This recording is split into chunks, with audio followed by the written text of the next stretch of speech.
Welcome to this week's edition of the Sports Scoop Coaches Show. Yep. Joining me is my old right-hand man, Ted Hammond. And his rubber. I mean, his balloon. Okay. Yeah, it's balloon. Okay. Okay. Yep. Well, let's start in the high school scene, huh, Teddy? Let's do it. Let's go backwards today. We'll All right. start out with Blue Jay tennis. Kyle Okay. Collins back for another year. The Jays are slated to open Tuesday against Albert Lee. And the weather should be halfway decent. It should be. Let's hope it is. Talking about rain. Okay. The golf teams, JWP. Teddy, you help me with this one. Is it Yep. Sharon Kais or Keys? I don't know. Okay. Okay.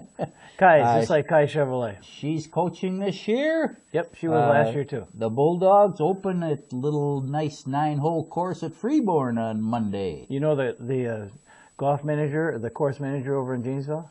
No. It's his mother-in-law, Sharon is. Oh, okay. All right, just so you know that. Okay. All right. NRHEG, the illustrious Brad Root is back in charge Yep, again for the yep. Panthers. And Brad looks like he was the smartest of the crew because he doesn't open till the April 11th. Well, it doesn't make any difference when you open in Minnesota. It just is a crapshoot. And, of course, Teddy, you're in charge of the Blue Jay team. Yep. Lakeside is scheduled to open on Tuesday. You're scheduled to play your first match there on Friday against JWP. Yep. And how are things looking? You've had a couple weeks of indoors now. Well, yeah, you're right. Indoor. Well, we went out on Friday. We went outside. You did? Went out the football field, and I sent the kids up on the hill behind the B Squad softball diamond, that bike trail out there. Yeah. You can just bomb away out there, hit it towards the WIS building. So we got outside. It was colder than snot, but we had to get outside and just get some hitting in. And then we never did get to walk Loon Lake. That was going to be Looping Loon Lake. I know. You always have that great challenge every Yeah. year, and then you never come through Well, with we it. got down to Charlie's and back this time, okay. but it was cold. And the rain came and washed out on Wednesday and Thursday, and it's just we haven't had a decent spring. And since my first year, we never spent a day indoors. That was 5 years ago. So since then, it's just been typical winter and spring in Minnesota. But we got some hitting in. We had some kids come in early in the morning. They want to get off the AstroTurf. So we just need a match. Well, we need to get out on the course. Yeah. And for those who are out there, this is Sunday morning. It's going to open up on Tuesday. Talk to Matt, and it looks like Tuesday's the day. Even though it's supposed to be 60% chance of rain, we're going to go out and play what we can, and at least get some putting in. It's better than putting on that AstroTurf or on a rug. But we did turn the media center in the high school into an 18-hole putt-putt course. That was kind of fun. Yeah. We had to go up and down the racks and everything, so you had kind of like confined area. And other than the snip meter, it'd be about a 20 in there, which means pretty fast, folks. It was good. It's kind of a change of pace, gives us something different. Yeah. But you can only go through so many rules and so many lectures, and we pitch washers into tin cans and trying to get eye-to-hand coordination and judge distance, and but we need to get outside. I got to tell you, Teddy, I really believe that golf's got to be the worst of any sport to be stuck inside for more than a week. It is. We haven't been in the pool yet, so that's kind of in my back still pocket. Got that Gary Meyer saving. Gary Meyer always reserves the pool for the whole spring, just in case, and so we might have to use that yet. Other than that, let's get outside and see what we got. All right, our area track teams, I believe everybody's had an indoor meet now, although Waterville, Elysian, Morristown, and NRHEG were both scheduled yesterday at MSU, so didn't find any results on that. But the Panthers, or the old veteran Dewey Ferber, will be back for another year. Is it Dewey or Grant? Dewey. Okay. Dewey Grant Ferber will be back. And the Panthers are scheduled to open at home on Tuesday.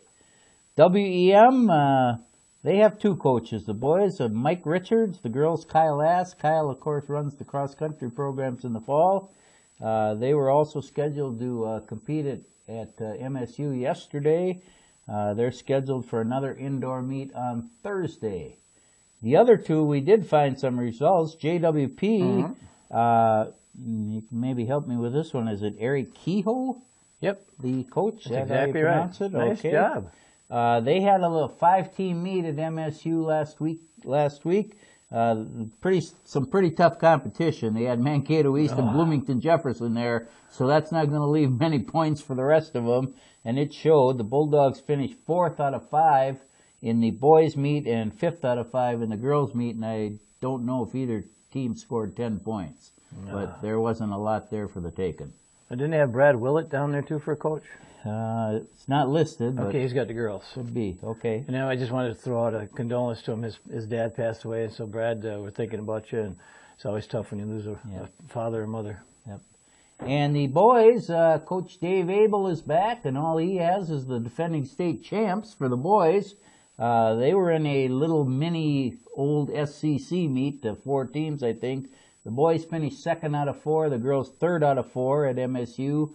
They both scored almost 100 points. I did talk to Abe after that, and his first comment is, we don't have much speed on the boys this year. He knows that the field events will be good, and the distances, of course, with Gary handling that is always good.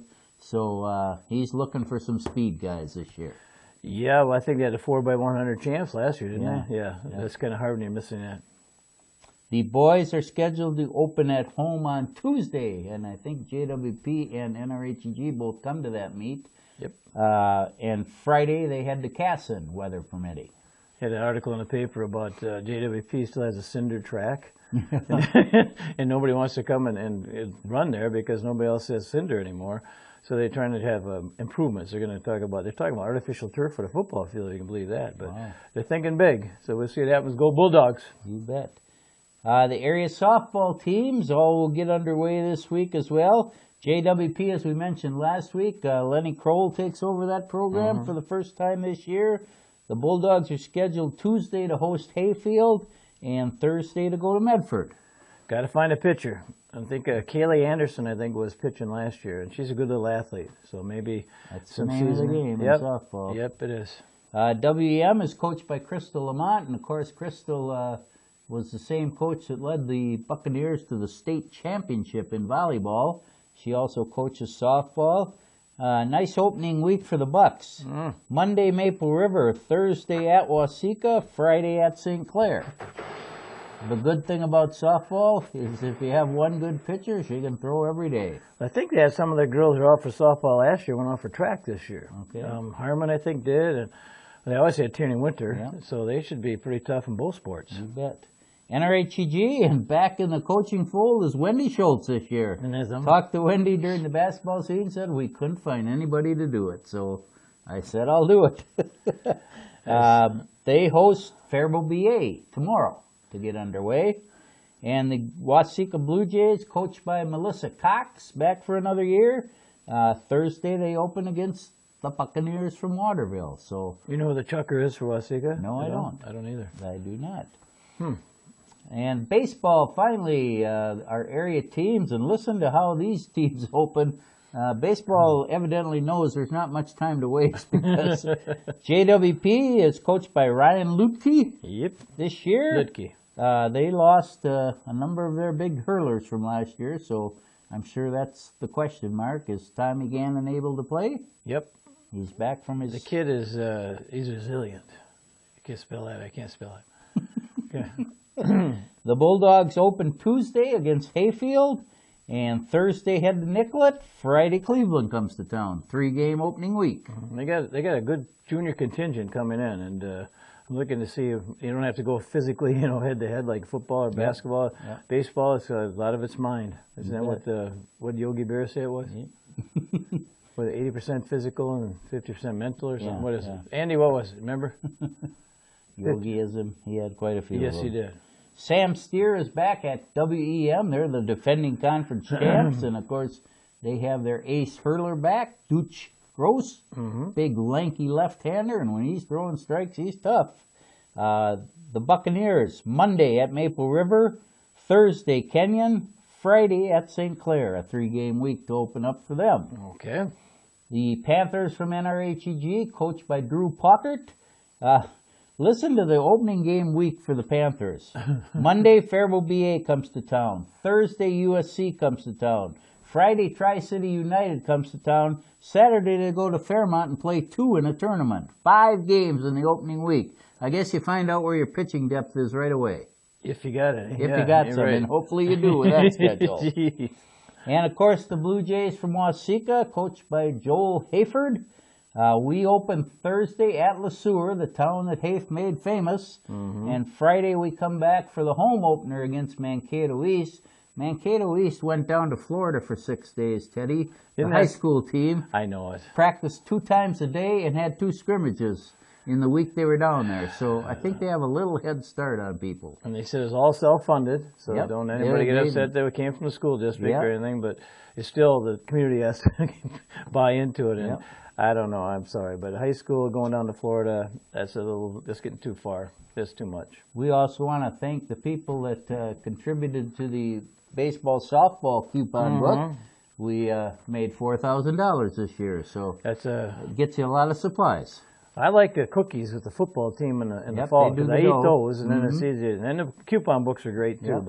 But people out there in the community, we know what it's like to fundraise, and it's kind of a thankless job. But at the same time, we really appreciate your support, especially in this day and age when it does take money to run programs. There's no ifs, ands, or buts about it. Well, we know from the baseball program 2 years ago, we bought new uniforms, our own uniforms.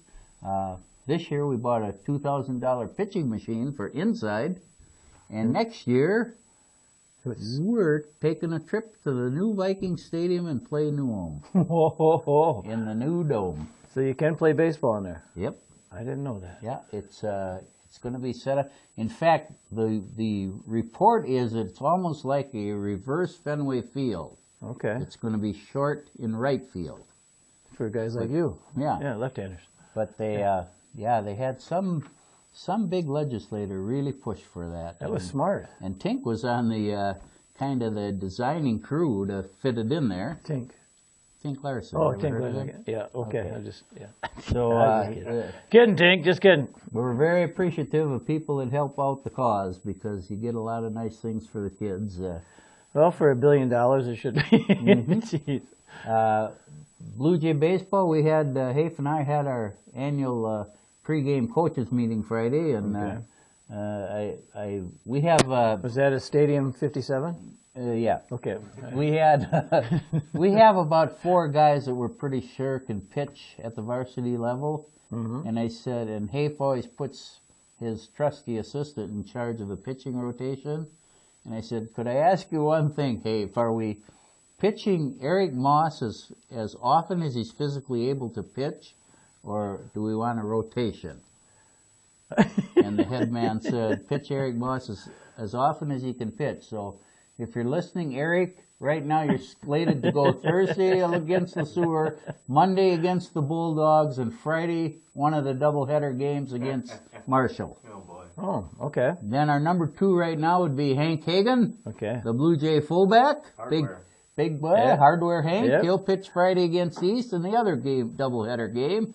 And then Dakota Williamson and Chandler Frank will be our next 2 pitchers in line when we need them. So the saying's going to be Moss and Hardware and pray for rain. Yep. Okay, just kidding. Is that it? 90% mental. We The hope other half physics.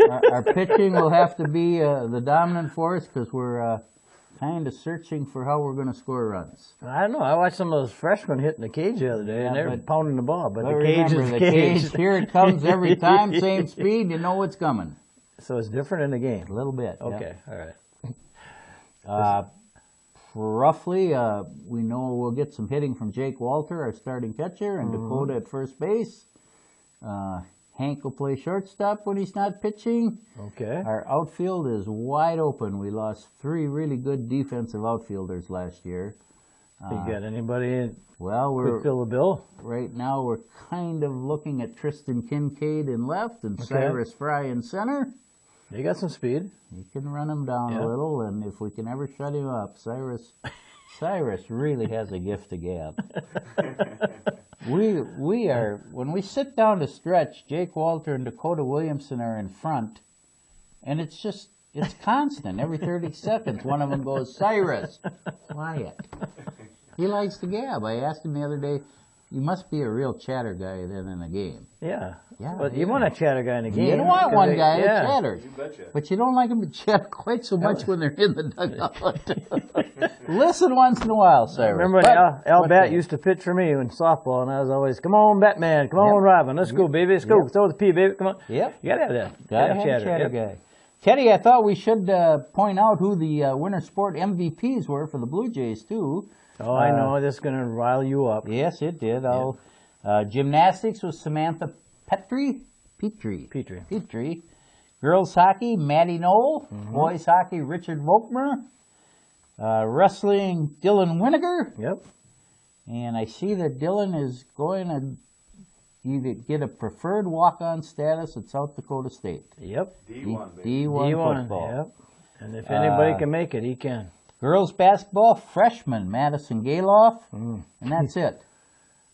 You missed the boys basketball. They didn't have one. Yeah, they did. They did not. Okay. That's a chicken's way out. Oh, geez. Folks out there. The team. The The team. Okay, You're going to have MVP. Tell me a guy that averages 25 points a game and is all-state, you can't nominate him as your MVP? Yeah, but the kids vote. Yeah. Okay. And the kids voted for the team. Oh. Now, this is according to an inside tip, because I questioned it, and it was Nick Dufal's idea, because he said it's a team victory, we went to state. Now, if the player that probably should have got the MVP says that I'd like to see it as a team, then I say that's where you go. That's just me personally, but that was a QT tip, because I was the same way. I remember we had one time we had co-MVPs, and it's nice to have co-MVPs, but one deserves it over the other usually, okay? And one year I had, remember Josh Kummerfeld?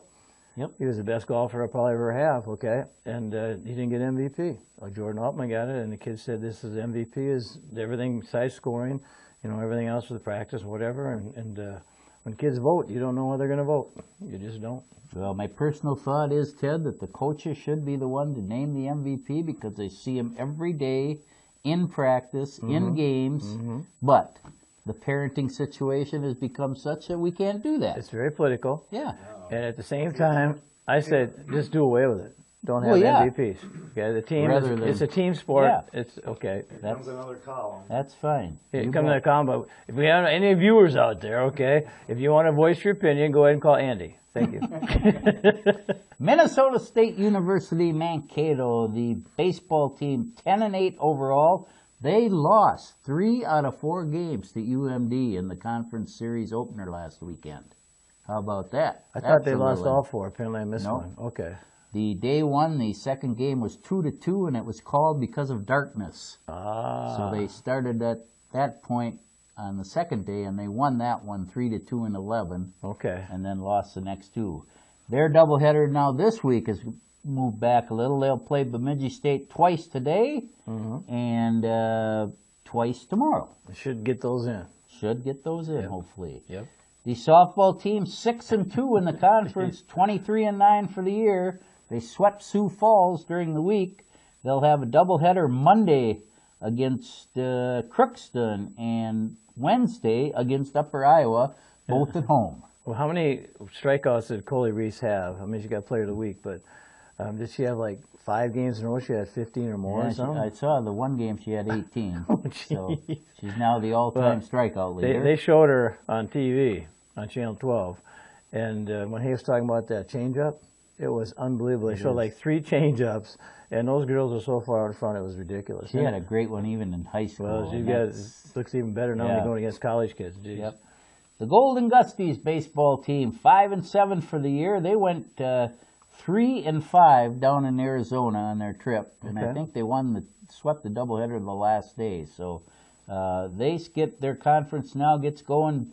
Doubleheader Monday with Martin Luther, and another doubleheader Wednesday with St. Mary's, both at Gustavus up on the hill. The softball team 1-1 in the conference, 9-5 for the year. They split in their conference opening doubleheader with Bethel. Yesterday, down in Iowa, they beat Dubuque 6-4 and Buena Vista 7-3. I think they play a doubleheader against Central College in Pella, Iowa today, and then Wednesday they have a doubleheader at Hamlin. Okay. So of course Okay. Jeff getting them going again. Tomato. Is it Buena Vista or Buena Vista? I don't know. I don't Buena. know. Is it Buena? You sure? Buena. You sure? Yes. Okay, thank you. Buena. All right. Why would we listen to him? I don't know. What gives him the Never do any extra? He just says he was going to say whatever you didn't say, so get in on the I'm conversation. resilient. Is it okay? R-E-S. The Bethany Vikings baseball team. Very good. Ryan Craig, my old friend, off to a tough 1-10 start. In baseball, they lost to Carleton 5-3. They have doubleheader Saturday with Northland, Sunday with McAllister. Did we mention last week that the basketball coach lost his job? Did I mention Yes, that? Okay. we did. I really like that guy, Greg Holsater, so Yep. I'm going to say it again. You blew it over there, Bethany. Okay, there you go. The softball team at Bethany, 3-11 for the year. They have a doubleheader today with Northland and Tuesday at Martin Luther. Okay. A lot of doubleheaders up in those college teams. The Golden Gophers, the baseball team, 1-0 in the conference, 14-9 for the year.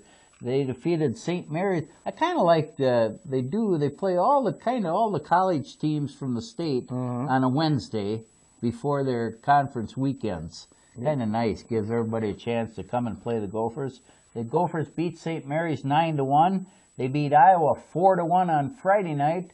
They postponed yesterday for a doubleheader today. Okay. So they'll play 2 against Iowa today. Next weekend they head to Michigan. I was watching some of that on TV. They got a lot of college baseball on cable. And they had Wichita State and TCU. Holy cow, you see that TCU hit the ball. Holy crap. The Gopher softball team off to a great start. 4-0 in the conference, 23-9 to start the year. They beat Northwestern 16-0 Friday. Today they have a doubleheader against Northwestern. And next week they have Illinois coming in for a 3-game series. Northwestern's known for their academics. That's right. Yes. That's right. Not so much softball. We should talk quickly about the Final Four, Teddy. Okay. A couple of blowouts yesterday. Oh, man. North Carolina will be playing Villanova Monday for the title. It was sad. I turned off. I usually don't turn off those games. No. But that Oklahoma game, they talked about how that Houston Stadium is tough to shoot in. Well, Didn't bother Villanova, did it? No, they shot, what, 71%? 71%. Second best ever in the Final Four game. And then Buddy Hield came in and he's, most valuable player in the United States, and good Lord, he didn't look real good. Well, that's part of the problem with the college game right now is watching a game like that. Villanova, it's all passing, all hit the open man.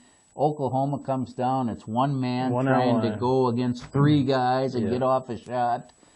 You just love the way Villanova plays. You really do. Yeah. And then the way they play defense, they kept Yep. switching all the time, and they gave them all kinds of fits. But it was a 9-point game with 17 minutes to go, and then all of a sudden it was just a blowout. I think they had a 22-0 run. Yeah, it was unbelievable. And then North Carolina with that powerful front line. Oh my Lord. Yeah, they're just they get it in there, it's over. Yeah, that Bryce Johnson goes out 2 fouls with about 11 minutes to go, and they say, uh-oh. And they ended increase the lead with him out of there. So you need to figure second half he's coming back in. Look out, baby. And that Meeks was hitting, and it was kind of it was good. North Carolina and Villanova will play Monday night. The women have their semifinals today. It's everybody playing against UConn. UConn plays Oregon State, and we have Syracuse and Washington in the other one. And that Stewart just got named number 1 player for girls, and Gino Ariama got the 8th time Coach of the Year or whatever, and he gets all choked up, and good Lord, tell you what. But at the same time, we've got to mention Rachel Bannum. Yes. What did Rachel do? I don't know. You didn't see her? They have those shootouts and stuff where they got the ball handling skills and the 3-point shooting. She won the 3-point shooting. Okay, they have the before the Final Four. Okay, she wins with the girls division. Then they had the guys winner and the girls winner go against each other, and she won that. So she got this huge basketball. That's why I got this baby up today. She got this huge trophy, and she's the best 3-point shooter for the guys and the gals. Unbelievable. I think that just increased her stock a little bit for the draft coming up. Yep. So we'll see it happens. Yeah. But yeah, UConn looks like they got it pretty well in the bag, unless something happens. Yeah, that'd have to be a collapse. It'd have to be. The Minnesota Timberwolves, 25-51 for the year. Lost to the Clippers, lost to Utah. Tuesday they head to Golden State. It looked like they might make a little run at the end, and now they're kind of falling back in their old ways. Thank God for Wiggins and Towns, because those are the only 2 really doing anything here at the end.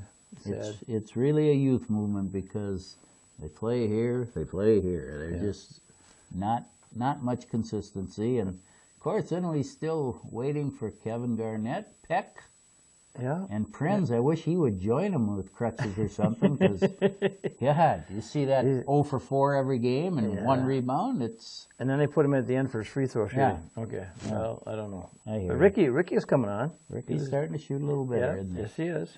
Minnesota Wild, they were cruising, and then they lose 3-2 to Ottawa and 3-2 to Detroit, but the good news is Colorado's losing with them, so they have a 5-point lead with 4 games left for that playoff spot.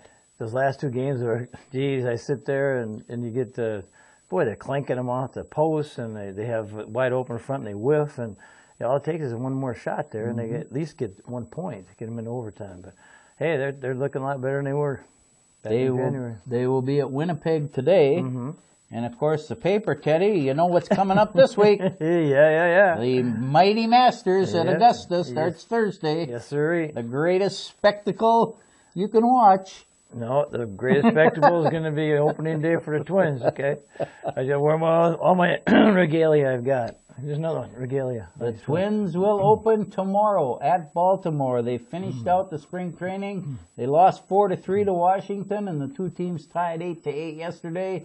And the news that Teddy's really excited about is Ricky Nalaska got named the number 5 starter. Lord, let's pray we only have to get 4. Excuse me. Remember that Duffy finished up last year? Yeah. Everybody's saying he's going to be the 5th starter, Yeah. and he flames out in spring training. But this is the good news. Joe Mauer had another home run. He's had 2 in spring training. Look out, baby. He's got a power surge. This is his shirt, number 7 on the back, baby. I got it out and said, hey, the guy is back from his concussions. Okay. Yeah. You don't believe me? No. Okay. And Brian Buxton is going to start out batting 9th. Well, we got whole run. What's his name? Kim? Okay. We'll see how he hits the major league pitching. Yes, we will.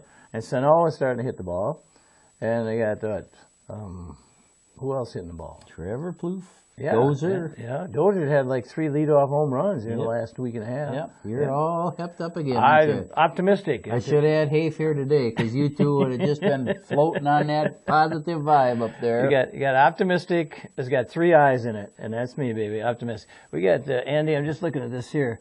We got a little dust ball here. I don't know if you can see that, but good Lord. The Twins play 3 in Baltimore.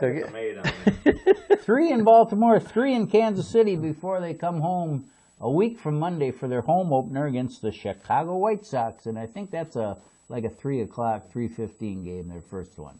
I don't know. Home. But who's starting?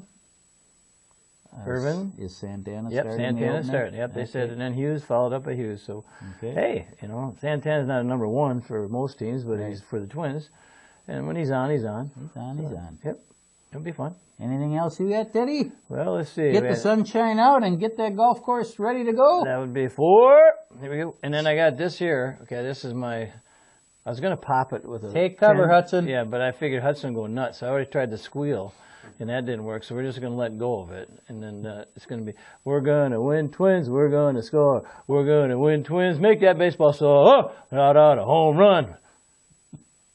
How is it? Shout a hip hooray! Wait, is it shout out a home run? No. Shout a hip hooray! No, but what's the one? Hit the home run. Spank a home run. What's crack it? Out. Is it crack? Out a home Crack out a home run. Shout a hip hooray. Here for the Minnesota Twins today. Home. Okay. That'll do it for this week's show. Thanks to Steve Anderson and Hudson for producing the show Sounds like Ted and coaching. putting up with Ted. And Andy had a case of the jabbers again today. He wanted to be on the show badly. Yep. Thanks to my right-hand man, Ted Hammond, who one of these days will have to change places with Andy and put Andy here because Andy talks as much as Ted does. And thanks to you for watching. Hopefully we'll all see you next week. RBI.